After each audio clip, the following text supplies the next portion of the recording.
اصحاب رسول اللہ کی عظمتوں کا انکار کوئی کر نہیں سکتا۔ امیر المومنین نہج بلاغہ میں ارشاد فرماتے ہیں ہمارے ساتھ رسول اللہ کے ایسے جانثار اصحاب تھے، جب جنگوں کے میدان میں جایا کرتے تھے تو اپنے گھر والوں سے اس بات کی سفارش کر کے جایا کرتے تھے کہ دعا کرنا میدان جنگ سے مجھے زندہ آنا نصیب نہ ہو، یعنی مجھے اللہ کی راہ میں شہادت ملے۔ ایسے جذبہ شہادت سے جن کے دل لبریز تھے وہ اصحاب بعد رسول اللہ شہر میں خاموش کیوں ہو گئے؟ راز کیا ہے؟ اور فاطمہ زہرا پر اتنا ظلم کیوں کیا گیا کہ رسول کے پارے جگر کو دنیا سے مرثیہ پڑھتے ہوئے جانا پڑا؟ آخر وجہ کیا ہے؟ وجہ یہی ہے فاطمہ زہرا کو امت نے استقبال اور احترام کیوں نہیں کیا؟ رسول اللہ کی اکلوتی بیٹی اس شہر میں ہے اور امت فاطمہ کے لیے تعظیم کی کسی طرح کی کوئی گنجائش نہیں رہتی، ایسا کیوں ہوا؟ ایک بڑا سوال ہے تاریخ کے سامنے۔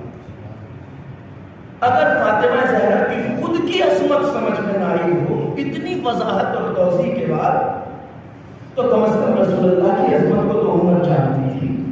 اور ایک قاعدہ ہے جو پوری دنیا میں نافذ ہے، المرء یحفظ فی ولدہ، ہر انسان کا احترام اس کی اولاد میں محفوظ رکھا جاتا ہے۔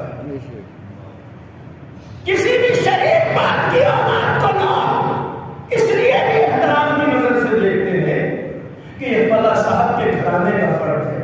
آج ہمارے لیے رائج ایک عالم دین اگر آپ کے گھر آتے ہیں اور ان کے ساتھ ان کا بچہ ہو 10-20 سال کا، اگرچہ وہ عالم دین نہ ہو، مگر جب آتا ہے تو بیٹھک پر جتنے احترام سے آپ مولانا کو بٹھاتے ہیں اتنے احترام سے اسے بھی دعوت دیتے ہیں، جگہ دیتے ہیں۔ کیوں؟ اس لیے کہ ٹھیک ہے خدا نہیں ہے مگر عالم دین کا فرزند ہے۔ ہر انسان کی شخصیت کا احترام اس کی اولاد میں محفوظ رکھا جاتا ہے۔ اس امت نے رسول اللہ کے بعد فاطمہ کے احترام کو برقرار کیوں نہیں رکھا؟ فاطمہ زہرا کے دروازے پر لوگ بھاگ لڑکیاں لے کے کیوں جمع ہو گئے؟ اس کی وجہ کیا ہے؟ فاطمہ زہرا نے تو کسی کا کچھ نہیں بگاڑا تھا۔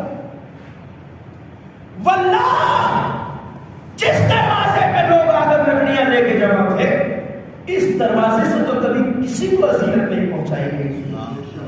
اللہ اذیت تو دور کی بات صاحب، قرآن تو آج تک